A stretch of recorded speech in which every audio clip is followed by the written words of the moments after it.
Sir हफ्ते भर से ये लोग बाहर नहीं आए। हमें लगा कि शायद काकी को हॉस्पिटल में एडमिट किया होगा, क्योंकि काकी बहुत बीमार रहती है ना। और केतन भाऊ का फ़ोन भी नहीं लग रहा था। और सर इधर के लोग बोल रहे थे कि बहुत बांस मार रहा है, इसलिए हमने आपको बुलाया। बर्थडे दरवाज़ा खोलो।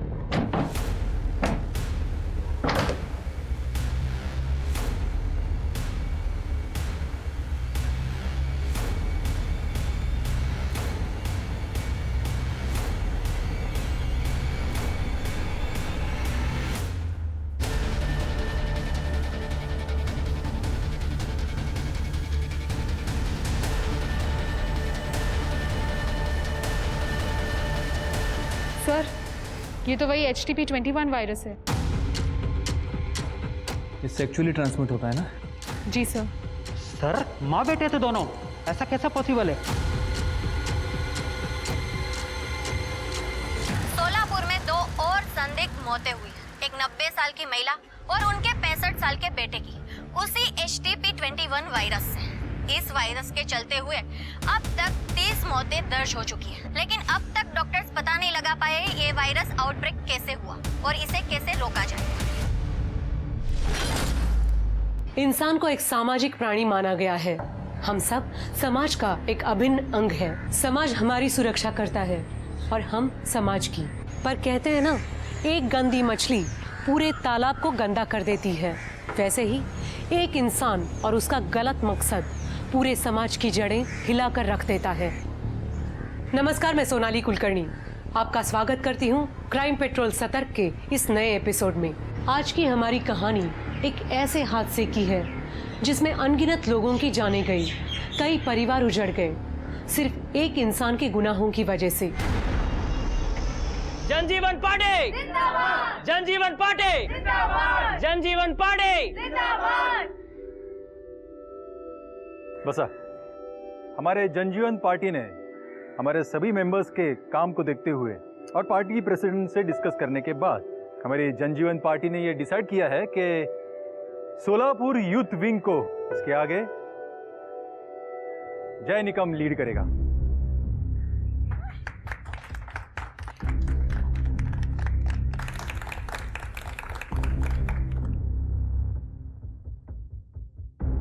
थैंक यू दादा। अपने नाम की तरह पार्टी का भी हर जगह जय जयकार होना चाहिए। बिल्कुल दादा, देखना कैसे सोलापुर के सारे वोट्स मैं अपनी तरफ कन्वर्ट कराता हूँ। ये हुई ना बात। जनजीवन पार्टी जिंदाबाद! जनजीवन पार्टी जिंदाबाद! जनजीवन पार्टी जिंदाबाद!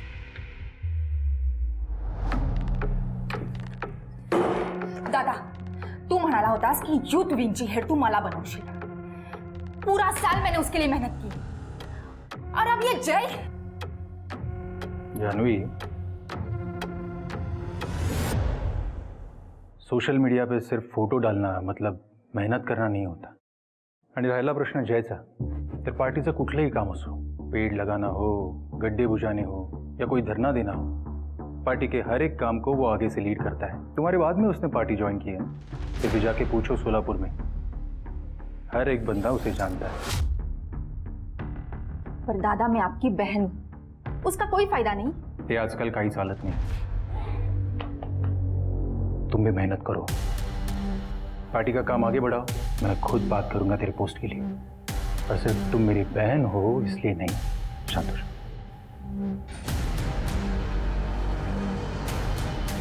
इस जय की इमेज तो अब मैं खराब करूंगी। यार ये ऑटो भी अभी तक नहीं आया। अरे भाऊ, काय को ऑटो से जाने का? अब तो आप पार्टी के यूथ लीडर बन गए हो। पार्टीच्या गाडीने जावे ना थाटाने। बाबू, पब्लिक के बीच रहकर ही पब्लिक की प्रॉब्लम के बारे में समझता है। अपन जन सेवक आए और आज की सेवा ये शहर के गड्ढे चेक करना। ऑटो वालों को शहर के सारे गड्ढों का एड्रेस मालूम होता है। क्या म्हणतेस मीना, बरोबर ना? अगदी बरोबर। बैठो भाऊ। कितना क्यूट है ना जेरी। कौन ये पॉलिटिशियन?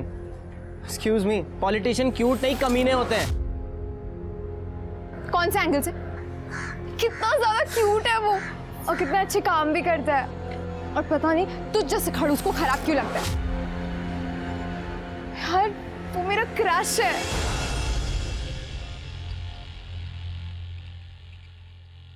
आई काय करतेस बाबा, बोलो ना आई को. ना बाबा, ना ना ना ना ना, माँ बेटे के बीच में मैं कुछ नहीं बोलूंगा. पता चला मेरे को नजर की तरह उतार के फेंक दिया. रिस्क नको. गप्पा बसाओ दोनों. मेरी और मेरी आस्था के बीच मत आइए. मेरा बेटा तरक्की कर रहा है. पहले कॉलेज में टॉप किया और अब सोलापुर का युवा मोर्चा संभालेगा. देख लेना, मेरा बेटा पूरी दुनिया का मुख्यमंत्री बनेगा.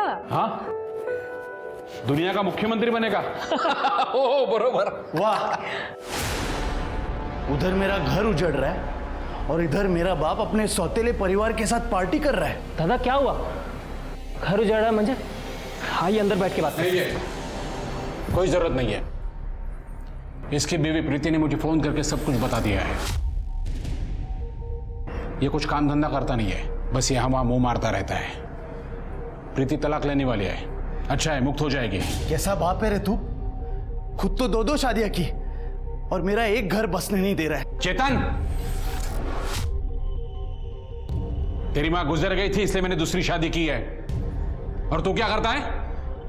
तेरी बीवी जिंदा है फिर भी. शी, प्रीतीने मला सगळं सांगितलंय. तू पुन्हा काम सोडलंस ना? प्रीति के साथ हूं मैं. ये नौबत मुझ पर नहीं आती अगर तू अपना बाप का फर्ज निभाता तो. मुझे बिजनेस से आउट कर दिया और इस सौतेले को सर पर बिठा के रखा है. इसको तो मैं मेरे बेटे की तरफ देखना भी मत. क्या कर लेगी तू? दिखाता हूं मैं तुझे. बड़े भाई की तरह इज्जत देता हूं मैं आपको. मेरी आई से ऊंची आवाज में बात नहीं करना. निगाह साला. देख लूंगा मैं तुम सबको.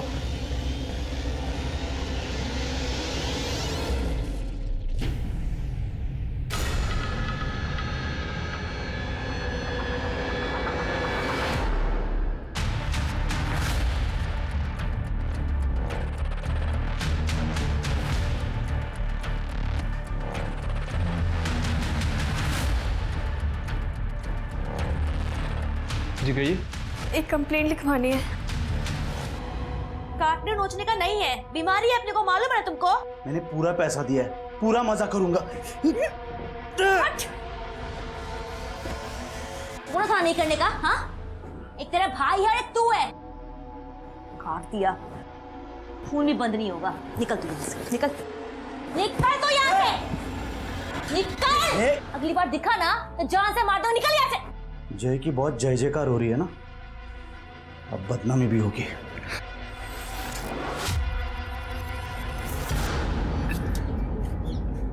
भाव थोड़ा सा यहाँ पे डालो ना.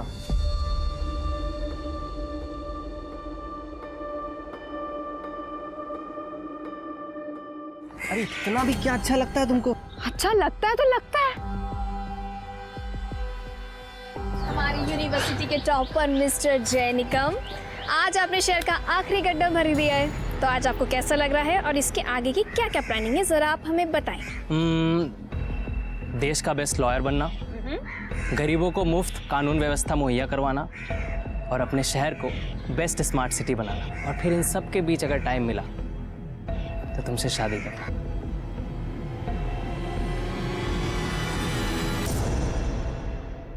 Will you marry me, Meenal Pawar?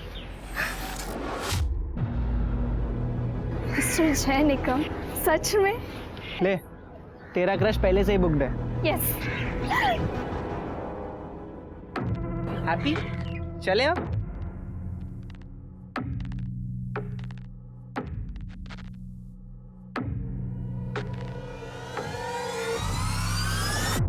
भावा, कसा आहेस?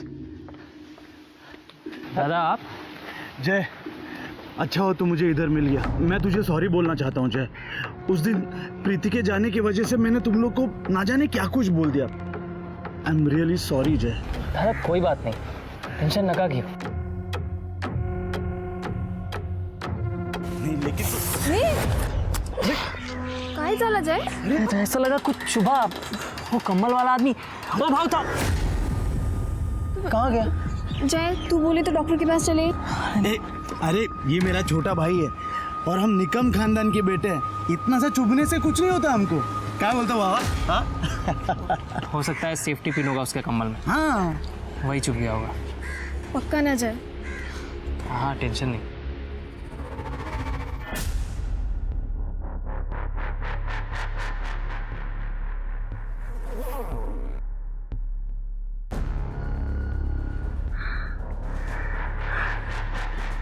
बस अब और बर्दाश्त नहीं होता। बस कुछ दिन और।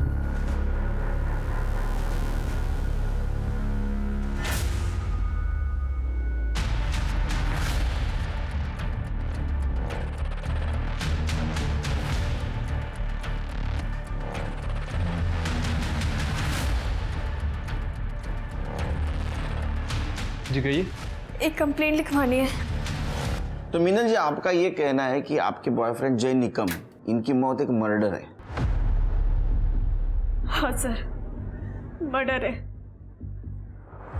4 दिन पहले रोड पर उस दिन जो कुछ भी हुआ था, जैकी उस दिन बहुत तबीयत बिगड़ रही थी। तुरंत तो कुछ नहीं हुआ, शाम तक हमने पार्टी का पूरा काम किया जो एजेंडा पर था।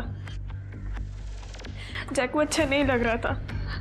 शाम होते होते उसकी हालत बहुत बिगड़ने लगी थी सर। और ये देखिए। मीनल जी, हमें स्टार्ट से बताइए हुआ क्या था और आपको ऐसा क्यों लग रहा है जय की मौत मर्डर है? आई मुझे क्या हो रहा है?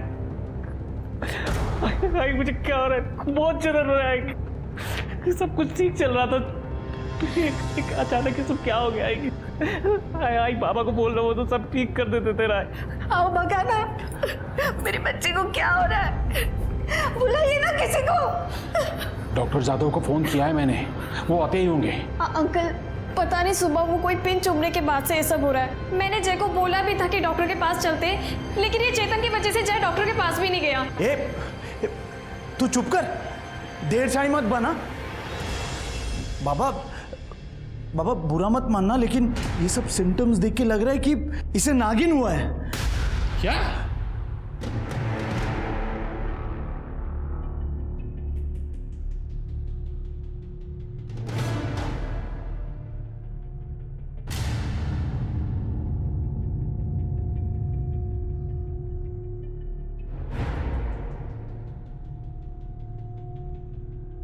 हे नाग देवता, मेरे बेटे की मदद करो, रक्षा करो।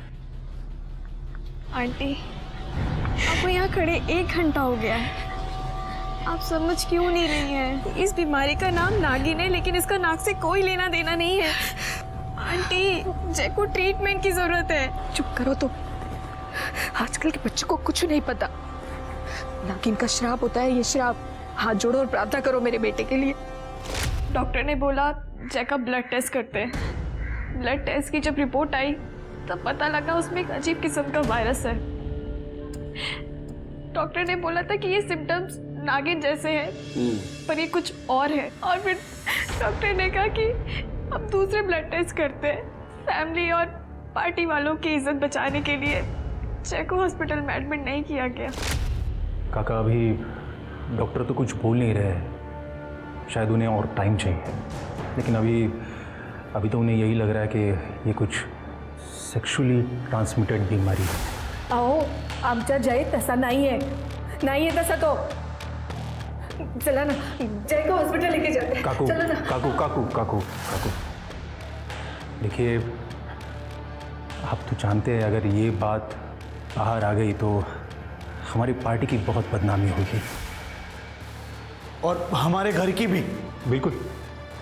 देखिए, इसलिए मैं चाहता हूँ कि जय का जो भी इलाज करना है वो यहाँ हो, अपने घर में।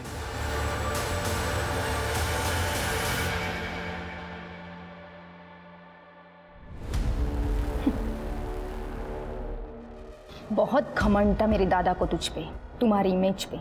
अब देखो, तुम्हारी इमेज ने तुम्हें हॉस्पिटल जाने के भी लायक नहीं छोड़ा। जानवी से पंगा लेना किसी के लिए सेफ नहीं होता।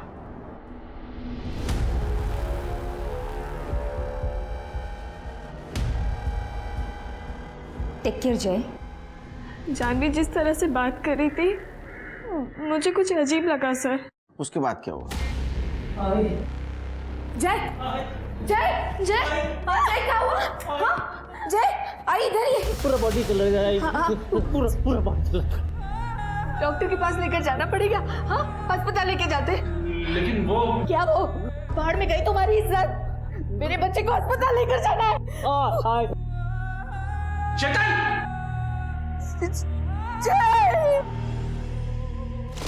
तो जय के सौतेले भाई चेतन और जानवी पर आपको शक है?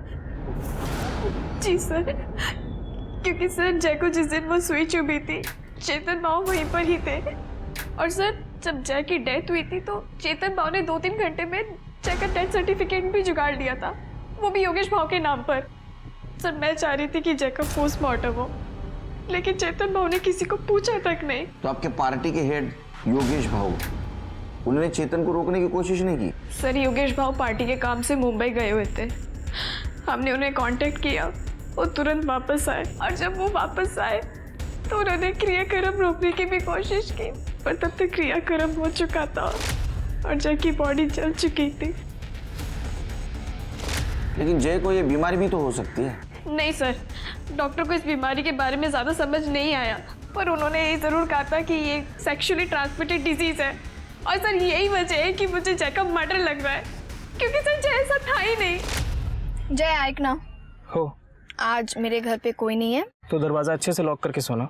जय प्लीज आज मेरे घर पे रुक जाओ ना। बग मीनल, मैं ना बहुत ओल्ड फैशन मैं तुझ्यावर प्रेम करतो। मैं ना शादी के बाद ही तुझे अपना बनाना चाहता हूँ। जब तू मेरी अर्धांगिनी बनेगी तभी मेरा तुझ पे कोई हक होगा। सर प्लीज मैं आपके हाथ जोड़ती हूँ, जय का मर्डर हुआ है, प्लीज आप इस पे इन्वेस्टिगेशन कीजिए सर, प्लीज प्लीज सर। हम जरूर इन्वेस्टिगेट करने की कोशिश करेंगे। अब जाइए। Thank you sir. ये चेतन को बहुत जल्दी थी भाई का अंतिम संस्कार करने की। शिरके, जय के दोस्त और योगेश, उनसे पूछताछ करो। और सबसे इंपॉर्टेंट वो कंबल वाला, उसने ऐसा क्या चुभाया कि जय की मौत हो गई?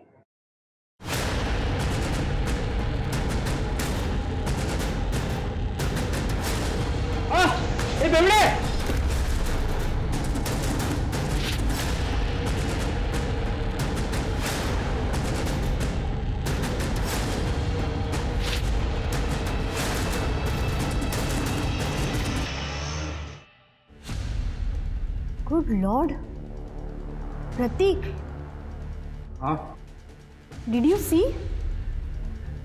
देखो सारी रिपोर्ट पॉजिटिव है। ऐसा लग रहा है सारा शहर अनसेफ सेक्स कर रहा। व्हाट? ये कोई नई किस्म की बीमारी लग रही है, लगता है हमें रिपोर्ट करना चाहिए। Shut up. अरे अच्छा कमाने का मौका मिला है, तुम्हें बर्दाश्त नहीं हो रहा है क्या? जैसे चल रहा है चलने का।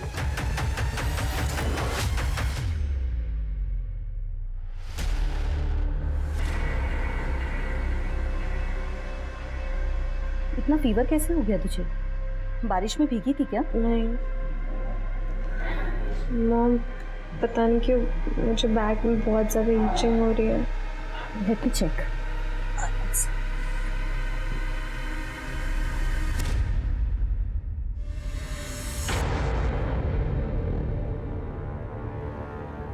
Nathan, Nathan, come here. What happened? ये देखो, हार्पिस नागिन। टेल मी निया, टेल मी, किसके साथ सोकर आई है? तुझे पढ़ने भेजा था या ये सब करने के लिए? वो मैंने सच में ऐसा कुछ नहीं किया, ट्रस्ट मी। ये एक सेक्सुअल डिजीज है निया। एक गॉड फियरिंग इंसान ये सब कभी नहीं करेगा। तूने हमारी फैमिली की नाक कटा दी। वो मैंने ऐसा कुछ नहीं किया है पापा, सच में। Shut up! अब जब तक तू पूरी तरीके से ठीक नहीं हो जाती, यही रहे इस कमरे के अंदर, और तेरा फोन भी मैं अपने साथ लेके जा रही हूँ। प्लीज नहीं, वो मैंने कुछ नहीं किया।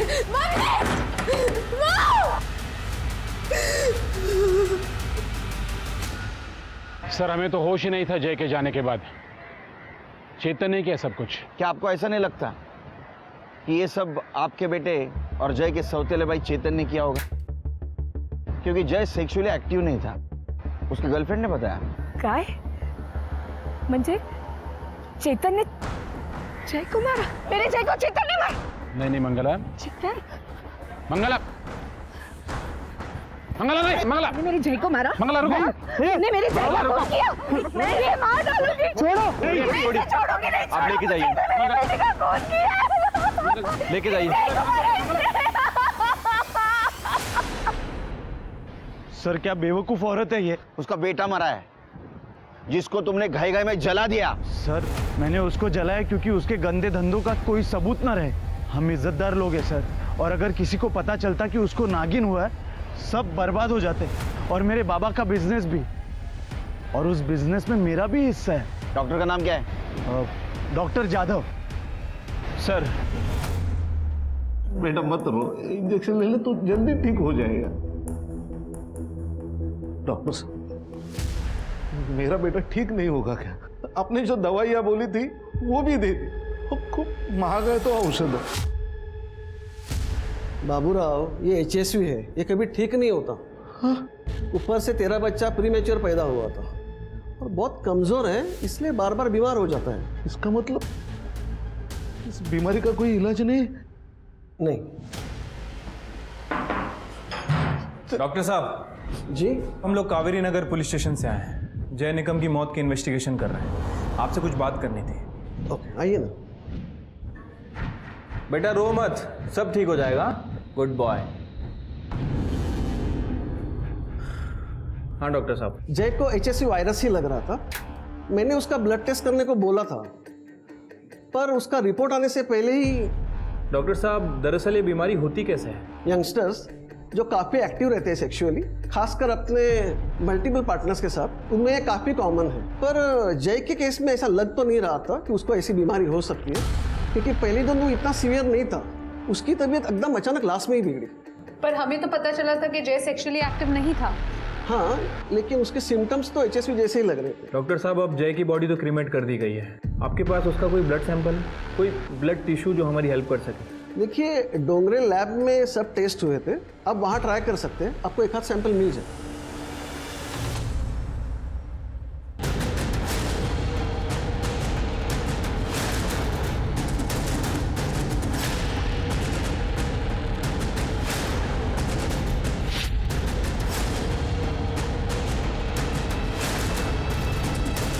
Welcome doctor. Shirke Tripti, doctor Vipul Rao है, बैठिए। हेलो। इंडिया के सबसे बेस्ट मेडिकल कॉलेज में प्रोफेसर है। इनको जय के केस के सिलसिले में यहाँ बुलाया। थैंक यू डॉक्टर, आप इतने शॉर्ट नोटिस पर यहाँ आए। अरे it's all my pleasure, thanks. वैसे तो पूरी केस मैंने आपको बता दी है। एनी न्यू इन्फॉर्मेशन, कुछ नया है हमारे पास? हमारा मेन सस्पेक्ट चेतन निकम बहुत ही लालची इंसान है। उसको अपने फादर का बिजनेस चाहिए था। ये सब कुछ करने का उसके पास एक बहुत बड़ा मोटिव है, लेकिन उसका कोई मेडिकल बैकग्राउंड नहीं। डॉक्टर क्या कोई आम आदमी ऐसा कुछ कर सकता है? All okay doctor? एक मिनट सर, फर्स्ट प्रायोरिटी। तृप्ति। ओके ठीक है ना डॉक्टर साहब? हाँ सब ठीक है। देखिए आप इस केस के बारे में मुझे थोड़ा जल्दी बताइए। हमने जय के फैमिली डॉक्टर से बात की। उनका कहना है कि उसको शायद HSV वायरल इन्फेक्शन हुआ था। अचानक से तबीयत बिगड़ गई और ये सब कुछ हुआ। डॉक्टर के लिए केस बहुत अजीब था और ये सब कुछ बहुत तेजी से हो गया। हमारे पास कोई ब्लड रिपोर्ट्स या DNA सैंपल्स हैं क्या? जी सर, मैंने डोंगरे लैब से बात की है। वो शाम को फाइल्स लेकर यहीं आ रहे हैं। शाम को? देखिए इतनी सीरियस बात चल रही है और आप लोग इतने आराम से काम कर रहे हैं। केलकर जी आपके पास जैसे रिपोर्ट्स आती हैं आप सबसे पहले मुझसे कांटेक्ट करेंगे, मुझे भिजवाएंगे वो। Okay, I M clear enough? Thank you. कमाल आदमी है ये, हमसे ज्यादा तो इस डॉक्टर को गाई है। ठीक है, हम हमारा काम करते हैं। जिस एरिया में जय को सुई लगी थी उस एरिया का CCTV फुटेज कलेक्ट करो, मिनल से क्रॉस चेक करो और उस कंबल वाले के बारे में इंफॉर्मेशन निकालो। देखो उस एरिया में किसी ने कुछ देखा क्या। आखिर जय को इस तरह कोई क्यों मारेगा? ये सच में मर्डर है या कोई नई बीमारी? जेरी, एक बात बताओ बेटा, क्या तुम्हारे और निया के बीच I mean, कुछ फिजिकल? नो आंटी, ऐसा कुछ भी नहीं है। देखो Jerry, I am telling you clearly, marriage के पहले ये सब करना मतलब सीधे हेल में जाना। आंटी ट्रस्ट मी, ऐसा कुछ भी नहीं हुआ है हमारे बीच में। और एक्चुअली निया को तो ये भी नहीं पता है that I like her. What? नमस्कार। बस आप बस। अरे अरे अरे अरे अरे अरे केळकर साहेब काय हे हा? यावेळी ना आपण एक परमनंट स्लॅब टाकून घेऊया। और वो आपके पार्किंग का भी काम बाकी है ना, वो भी कर लेते इस बार। अरे कदम साहब, पार्किंग नो पार्किंग सब कुछ चलता रहेगा, लेकिन इस सब के बावजूद भी हमारा काम चालू रहना चाहिए। एकदम बराबर। बोलिए, तो मैं क्या सेवा करूं अभी आपकी? वो जय निकम आपका कार्यकर्ता था ना? हाँ, कार्यकर्ता तो था, पर उससे भी ज्यादा छोटी भाई की तरह था मेरे। मैंने खुद उसे पार्टी का सारा काम सिखाया था। और सुनने में आया था कि वो रेड लाइट एरिया में कुछ सोशल वर्क कर रहा है, सेक्स वर्कर्स की हेल्प करना वगैरह। और आखिर भटक गया। लेकिन उसके बावजूद भी आपने उसको पार्टी से नहीं निकाला? नहीं हटाया, क्योंकि उसका सोशल मीडिया पे काफ़ी अच्छा होल्ड था, लोगों के बीच जाकर काम करता था, पार्टी के हर एक काम को आगे से लीड करता था। और अगर ऐसे वक्त में मैं उसे पार्टी से निकाल देता तो फिर पार्टी के लिए तो ये सुसाइडल स्टेप हो जाता। नहीं, हमने सुना आपके बहन से उसका पंगा था। नहीं, पंगा नहीं, बस दो यंग मेंबर्स में कंपटीशन था। दोनों सोलापुर युवा मोर्चा लीड करना चाहते थे। कोई शक नहीं कि जय में ज़्यादा काबिलियत थी। लेकिन इस सब की वजह से आपके बहन को तो गुस्सा आया होगा, और शायद इसीलिए उसने बदला लेने की बात की। केळकर साहब, जानवी जिद्दी है, इसीलिए अभी तक पार्टी में आगे भी नहीं बढ़ी। जय की मौत तो कुछ HSV वायरस से हुई है ना, तो फिर मतलब ये इंक्वायरी वगैरह। क्योंकि वो बीमार होने से पहले उसको किसी ने कुछ चुभाया था, और उसकी बॉडी भी जल्दबाजी में जलाई गई। मैं जानता हूँ।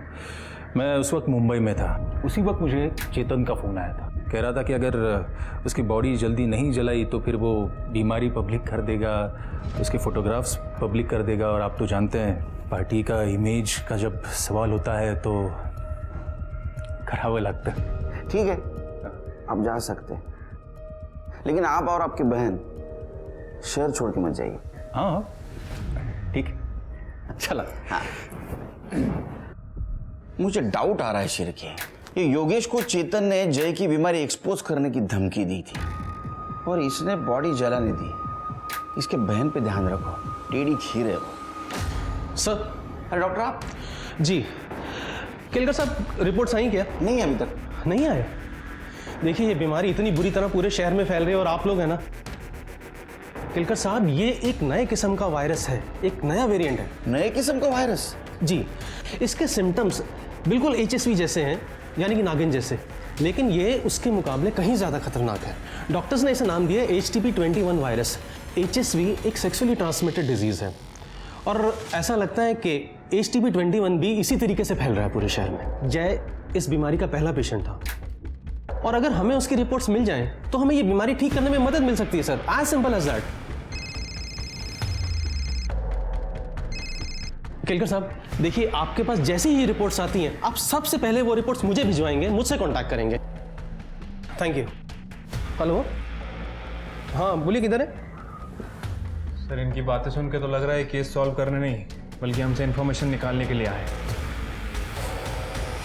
इसका बैकग्राउंड चेक करो। सर, पुलिस अक्सर क्रिमिनल और क्राइम को समझ के परख के क्रिमिनल की मानसिकता पहचानती है और मुजरिम तक पहुंचती है, पर एक वायरस की मानसिकता क्या सुराग दे पाती पुलिस को। इसलिए पुलिस ने अपनी सारी इन्वेस्टिगेशन, शक की सारी सुई ऐसे लोगों की तरफ मोड़ दी जिनका साइंस या मेडिकल बैकग्राउंड हो, पर वहाँ भी उन्हें कुछ ज़्यादा सफलता नहीं मिल रही थी। दूसरी ओर इस महामारी से मरने वालों की तादाद बढ़ती जा रही थी। पुलिस के पास सस्पेक्ट्स कम थे और समय उससे भी कम। मुबारक हो शबनम, अब तुम्हारा मिशन पूरा हुआ। शहर में लोग धड़ाधड़ मर रहे हैं, सब कुछ तुम्हारी हिम्मत की वजह से हुआ है। अब उन्हें समझ में आएगा कि दर्द क्या होता है। अब मुझे मार दो, और बर्दाश्त नहीं होता। तेरी बॉडी में ये वायरस और भी खतरनाक होता जा रहा है। तेरा जिंदा होना इस वायरस के पनपने के लिए बहुत जरूरी है।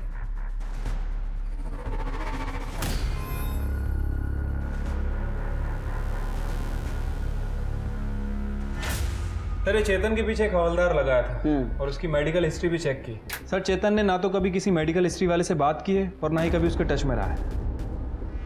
तो जय को ये बीमारी हुई कैसे? सर सेम हाल जानवी का भी है। उसका सारा टाइम फोटोज खींचने में और उन फोटोज को सोशल मीडिया में अपलोड करने में जाता है। बाकी उसके कॉल रिकॉर्ड्स भी क्लीन है।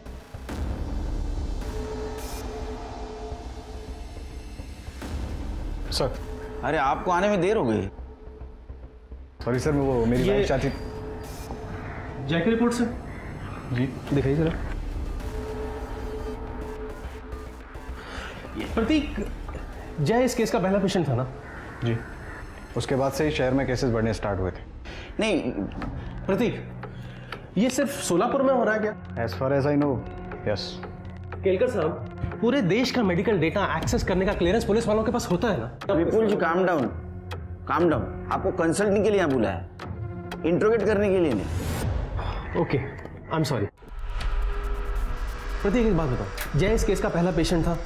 देखिए, अगर जय सोर्स है और अगर हमें उसका ब्लड सैंपल मिल जाए तो हमें ये बीमारी ठीक करने में काफ़ी मदद मिल सकती है, हेल्प मिल सकती है हमें। सर फिलहाल वर्कलोड काफ़ी ज़्यादा है, पर फिर भी मैं ट्रैक करने की कोशिश करूँगा। I try my best. देखिए, आप मेडिकल फील्ड से हो, अगर फिर से कुछ ज़रूरत पड़ी तो मैं बुला लूँगा आपको। Sure sir. Okay sir, fine. Thank you sir. Okay.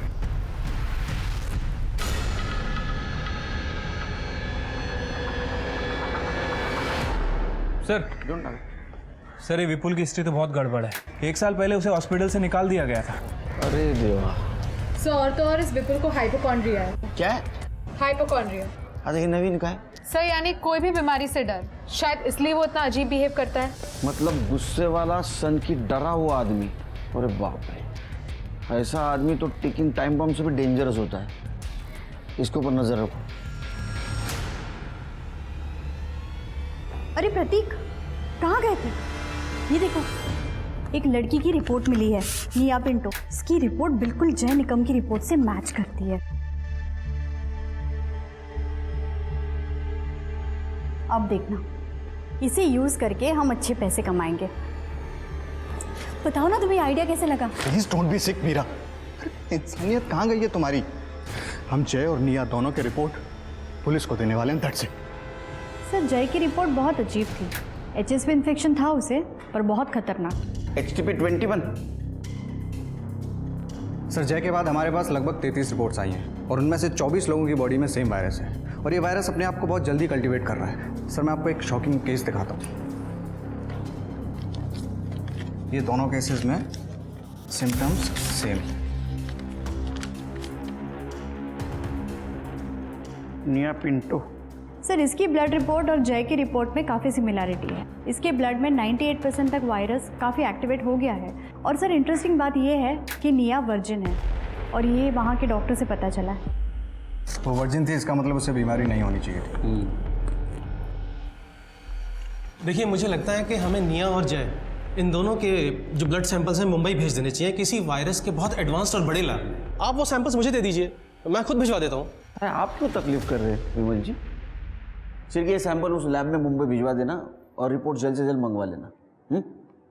अच्छा, इसके पहले ऐसी बीमारी कभी फैली है? जी सर, महामारी होती है पर ये उससे अलग है। I mean, टारगेटेड बीमारी है। और सर इसके पीछे एक थियरी भी है। क्या? सर जब भी कोई फार्मा कंपनी अपनी नई ड्रग लॉन्च करती है तो उसका सक्सेस बीमार लोगों से डायरेक्टली प्रोपोर्शनेट होता है। आप जानते हैं ऐसे किसी नए ड्रग को? हाँ sir, the leading pharma private limited. ये कंपनी सेक्सुअली ट्रांसमिटेड वायरस पर रिसर्च कर रही है। पर सर इंडिया में HSV इन्फेक्टेड लोग बहुत कम हैं। I mean life threatening cases. इसको अटेंशन तभी मिलेगा जब केसेस बढ़ेंगी और लोग मरेंगे। शिरके, ये लीडिंग फार्मा कंपनी के बारे में पूछताछ करो और वो निया के डॉक्टर, उनसे पूछो निया से कब मिल सकते।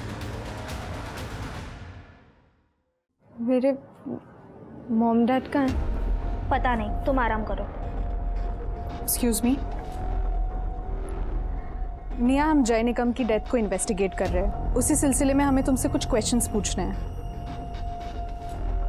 निया, तुम्हारे ब्लड रिपोर्ट से पता चला है कि तुम्हें भी वही बीमारी हुई है जो जय को हुई थी। जय को भी? हाँ निया, 19 सितंबर की सुबह जय को कुछ चुभाया गया था, जिसके बाद उसकी तबीयत बहुत बिगड़ गई थी। 19 सितंबर, उस दिन शाम को मैं कॉलेज से शाम को घर जा रही थी, तब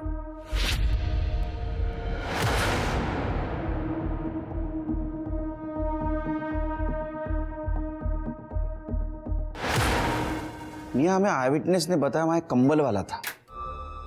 क्या तुम उसको जानती हो? देखा था उसको? नहीं। तृप्ति, उस एरिया में सीसीटीवी का पता करो। जी सर। सर वो लीडिंग फार्मा वालों का तो हाथ नहीं लग रहा है। वो लोग HIV की दवा पे टेस्टिंग कर रहे हैं। उसके CEO से मेरी बात हुई है, उन्होंने अपना डेटा भी भेजा है। अरे इतने टेस्टिंग तो मेट्रोपॉलिटन सिटी में होते हैं। हाँ सर, वही तो मैं भी कह रहा हूँ। और STP-21 सिर्फ सोलापुर में फैला है। इससे इन लोगों को कोई फायदा नहीं होने वाला है। सर हमें वो फुटेज मिल गया है जहाँ निया को इंजेक्शन चुभा था, और सर वो कंबल वाला आदमी भी वहीं से गुजरा था। मिनल को बुलाओ फुटेज चेक करने के लिए, देखो कुछ मिलता है क्या। जी सर। सर वैसे मैंने सभी पेशेंट्स के परिवार वालों से बात की। ये सबको STP-21 इन्फेक्शन से पहले कोई चीज़ चुभाई गई थी, और सभी ने अपने एरिया में कोई कंबल वाला आदमी देखा था। इसका मतलब है सेक्सुअली ट्रांसमिटेड डिसीज कोई इंजेक्शन के थ्रू फैला रहा है। हो सकता है सर। वैसे कुछ दिन पहले हमने एक डिस्ट्रेस कॉल भी अटेंड किया था। एक 90 साल की औरत थी और 65 साल का आदमी था। दोनों माँ बेटे थे। दोनों में सेम तरह के सिम्टम्स थे सर। अब ये फुटेज और मिनल, इन दोनों से कुछ क्लू मिल सकता है। सर, आपने विपुल पे नजर रखने के लिए कहा था। सर उसने अपना पूरा घर बंद कर लिया है। और एक बात सर, उसने बहुत सारा सर्जरी का सामान खरीदा है।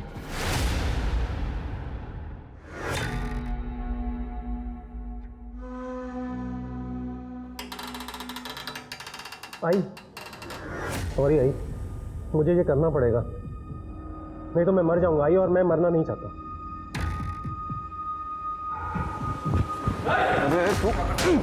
क्या कर रहा है? हाँ? क्या कर रहा है मूर्ख? ये मेरी माँ है, इसको भी STP-21 है। मैं सिर्फ इन्फेक्टेड स्किन निकाल रहा था, वरना वो मुझे भी हो जाएगा। तो दिमाग खराब है तेरा? हाँ? ये लोग कंटेजियस नहीं है। अगर ऐसा होता तो पूरा शहर बीमार हो जाता, मर जाता पूरा शहर। कोई इस बीमारी को इंजेक्शन के थ्रू फैला रहा है। क्यों चला? इसको खुला छोड़ना वायरस से भी डेंजरस है। चल। नहीं सर, इसमें भी फेस विजिबल नहीं है उसका।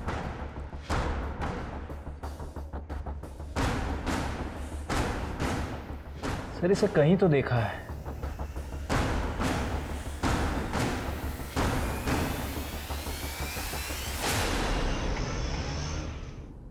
जैन सर, जैन, इस वायरस की वजह से शहर में 32 लोगों की मौत हुई है। अगर यही हाल रहा ना तो सारे हॉस्पिटल भर जाएंगे। एक आदमी जिंदा नहीं रहेगा शहर में। सर मुझे लग रहा है कि इसके पीछे उस कंबल वाले का ही हाथ है। तो ढूंढो उसे शेर के। सर मुंबई वायरस लैब से जय और निया की ब्लड रिपोर्ट आ गई है। सर रिपोर्ट के हिसाब से दोनों के ब्लड में हर्पीस वायरस नाम का खतरनाक वेरिएंट है, H-MEGA-2। और सर इसके साथ साथ ITP ब्लड डिसऑर्डर के ट्रेसेस भी मिले हैं। STP-21 इसी का म्यूटेंट वर्जन है सर। मतलब ये दोनों बीमारियां एक दूसरे से जुड़ी हुई है? नहीं सर, मुझे कुछ गड़बड़ लग रही है।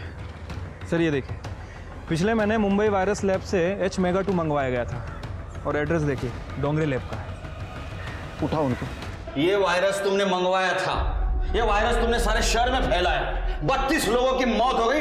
मर्डर का केस ठोकूंगा, नाटक बंद करो। नहीं सर, वो सर हम मानते हैं कि हम अपनी पर्सनल स्टडीज के लिए ये सब सैंपल मंगवाते थे, लेकिन सर ये हमने नहीं मंगवाया।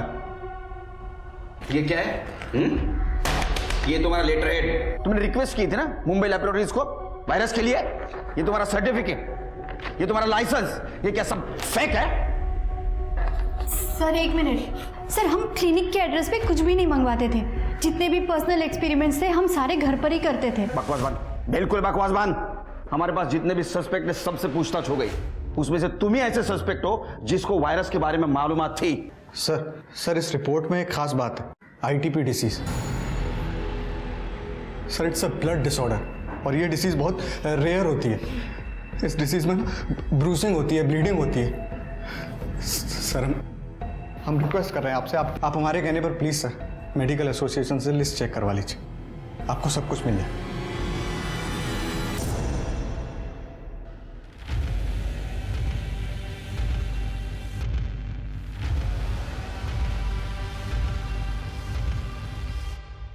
सर मैंने सारे आईटीपी पेशेंट्स को चेक किया। जय का कनेक्शन सिर्फ एक ही पेशेंट से मिला है, उसका नाम है शबनम, जो रेड लाइट एरिया में रहती है। और सर ये शबनम 2 सितंबर से गायब है। क्यों, क्या हुआ? सर चेतन और शबनम का झगड़ा हुआ था, जिसके बाद शबनम ने चेतन को बेइज्जत करके घर से निकाल दिया था। तो चेतन ने अफवाह फैला दी कि शबनम को नागिन की बीमारी है। उसके बाद शबनम का धंधा बंद हो गया। उसको बीमारी थी? No sir. शबनम को रेयर आईटीपी बीमारी थी ना, तो उसकी दवा या बिल ऐसा कुछ अपने हाथ लगाए? हाँ सर, हमें दवाई मिली थी। उस दवाई को हमने फॉरेंसिक में भेजा है। सर ये दवाई का नाम है ITP 650 mg। बहुत ही महंगी और रेयर दवाई है। एक काम करो, शबनम की CDR निकालो और सोलापुर में ये दवा कौन कौन खरीदता है ये पता करो। अगर शबनम जिंदा है तो उसको दवा जरूर लगेगी। जी सर। सर मैंने शबनम के कॉल डेटा रिकॉर्ड्स चेक किए। 2 तारीख को उसकी खोली उसकी लास्ट लोकेशन थी, उसके बाद उसका फ़ोन बंद था। और सर मैंने शबनम की दवाइयाँ भी चेक की, जैसा कि आपने कहा था। अगर ये शबनम वाकई जिंदा है तो कोई ना कोई इसे दवाई ज़रूर दे रहा है सर। वैसे सोलापुर इंडस्ट्रियल कंपाउंड के पास एक मील है सर, जो कई दिनों से बंद पड़ी है, और वहाँ पे एक मेडिकल स्टोर है। वहाँ रिसेंटली STP 21 की दवाई खरीदी गई है। लेकिन कमाल की बात यह है कि उस एरिया में इसका एक भी पेशेंट नहीं। सुनसान जगह बंद पड़ी मिल।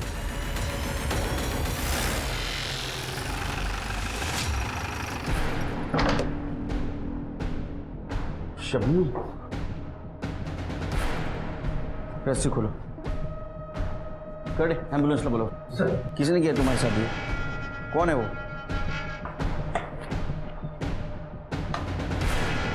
सर ये डस्टबिन में से PPE किट, इंजेक्शन और ग्लव्स मिले। फॉरेंसिक के लिए भेज दो। Yes sir.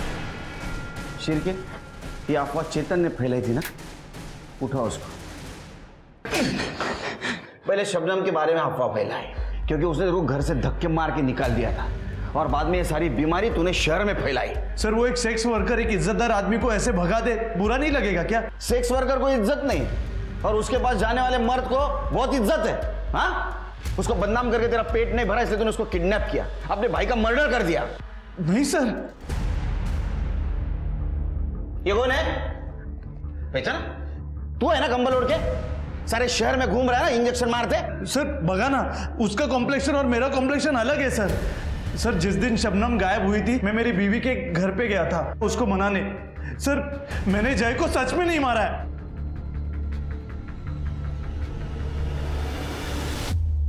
सर मुझे याद आ गया, मैंने इस आदमी को कहाँ देखा है।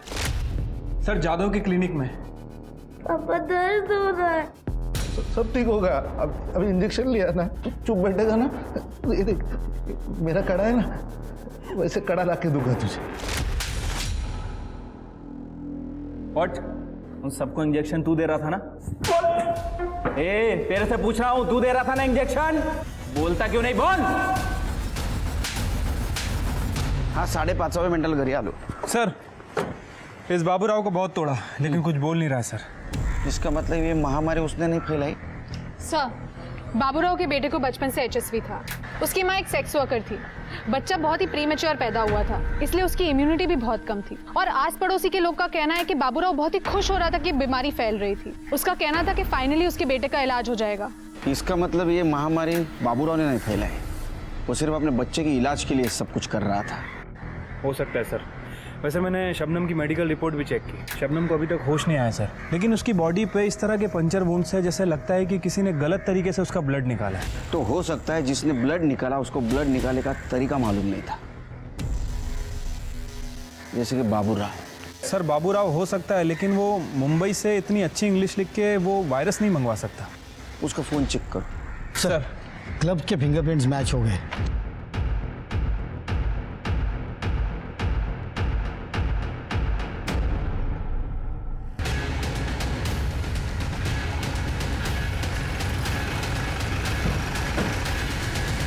नमस्कार केळकर साहेब। अरे केळकर साहब क्या चल रहा है? क्यों उठाए मुझे? तेरे से बात तो बाद में करेंगे, तेरी चमड़े उधेड़ूंगा पहले। वैसे तो 3rd डिग्री भी बहुत कम है तेरे लिए। हाथ नहीं लगाना। शबनम को होश आया और उसने सब कबूल किया। तेरा और उसका प्लान था ना ये। तेरे फिंगरप्रिंट भी मैच हुए और बाबूराव ने कबूल किया है। ये HTP 21 वायरस बाबूराव इंजेक्ट करता था ना, 47 लोगों की जान गई है। 47 लोगों का मर्डर किया है तुमने। हाँ, किया है मैंने मर्डर, पर मारना सिर्फ एक को चाहता था मैं, उस जय को। मेरे पीछे आके मेरी पोजीशन ले रहा था वो। आज तक पार्टी ने कभी मुझे टिकट नहीं दिया। मेरी एरिया में अगर उसे टिकट दे देती पार्टी तो मेरी इज्जत तो, इसलिए बदला लेना चाहता था मैं। उसी वक्त इस शबनम के बीमारी के बारे में मुझे पता चला। शबनम, रो क्यों रही हो? कुछ प्रॉब्लम है? साहब आप कितने अच्छे हैं। और वो चेतन, उसने हमारा धंधा बंद करवा दिया। बोलता कि मुझे नागिन है। अब कोई ग्राहक भी नहीं है मेरे पास, कोई नहीं आता मेरे करीब। निकम भाइयों ने तो मेरे भी नाक में दम करके रखा है। मेरा बस चले तो मैं ऐसे हर मर्द को नागिन की बीमारी दे दूं, तब इन्हें पता चलेगा कि इज्जत उतारना किसे कहते हैं। मैंने रिसर्च किया तब मुझे पता चला इस बीमारी का डेडली वेरिएंट मुंबई में है। तभी मैंने मेरे स्वीपर बाबूराव को डोंगरे लैबोरेटरी में काम पे लगा दिया। मैं जानता था उसके बेटे को वही बीमारी है। मैंने उससे कहा कि ये बीमारी अगर लोगों में फैलेगी ना तो गवर्नमेंट इस पे दवा निकालेगी, तेरे बेटे का फ्री इलाज हो सकता है। फिर क्या, बाबूराव हर एक बात मानने लगा मेरी। उस डोंगरे लैबोरेटरी से सर्टिफिकेट, लाइसेंस, डिग्री सब कुछ चुरा के उसने मुझे दे दिया। मुंबई से वो डेडली वेरिएंट मैंने एक्सपेरिमेंट के नाम पे इस डोंगरे लैब के एड्रेस पे मंगवा लिया, जो उस स्वीपर बाबूराव ने मुझे दे दिया। मैं जानता था अगर मेरा काम नहीं हुआ तो ये वायरस मुझे फिर लगेगा, क्योंकि मैंने पढ़ा था इस वायरस को स्टोर करने का सबसे अच्छा तरीका ह्यूमन बॉडी होती है। बस इसीलिए मैंने उस वायरस को शबनम के बॉडी में इंजेक्ट कर दिया, जहां से वो और डेडली हो गया। फिर क्या, बाबूराव ने उस वायरस को जय के बॉडी में इंजेक्ट कर दिया। उसी दिन जय ने ब्लड डोनेट किया और लोग धड़ाधड़ मरने लगे। मैं जानता था इस बात का मुझे पॉलिटिकल एडवांटेज भी मिलेगा। इस बात को लेके मैं गवर्नमेंट को घेर सकता हूं। फांसी से कम सजा नहीं होगी, ये तो मैं देखूंगा। कुछ नहीं कर पाओगे तुम, बाहर आ जाऊंगा मैं। योगेश, शबनम और बाबूराव किसी वायरस से कम नहीं लगते। याद रखिए, इंसान है तो उसकी इज्जत है। जब इंसान ही नहीं बचेगा तो इज्जत, पावर, कुर्सी का फायदा क्या। अब मैं सोनाली कुलकर्णी आपसे इजाजत लेती हूँ। क्राइम पेट्रोल सतर्क के साथ मेरा ये सफर फिलहाल यहीं तक का था। अभी कुछ समय के लिए मैं एक ब्रेक ले रही हूँ। मैं अपने क्राइम पेट्रोल की टीम का और दर्शकों का तहे दिल से शुक्रिया अदा करना चाहती हूँ, आपके प्यार और साथ के लिए। कल से क्राइम पेट्रोल सतर्क का एक नया अध्याय शुरू हो रहा है, जिसमें अनेकों हैरतअंगेज जुर्म की कहानियाँ आपके सामने लाई जाएंगी, जो आपको चौंकाएंगी और आपको चौंकना भी करेंगी। तो देखते रहिए क्राइम पेट्रोल सतर्क, रात 10 बजे सिर्फ सोनी टीवी पर। अपना और अपनों का ख्याल रखिए और कोविड और क्राइम से डट कर लड़िए। जय हिंद।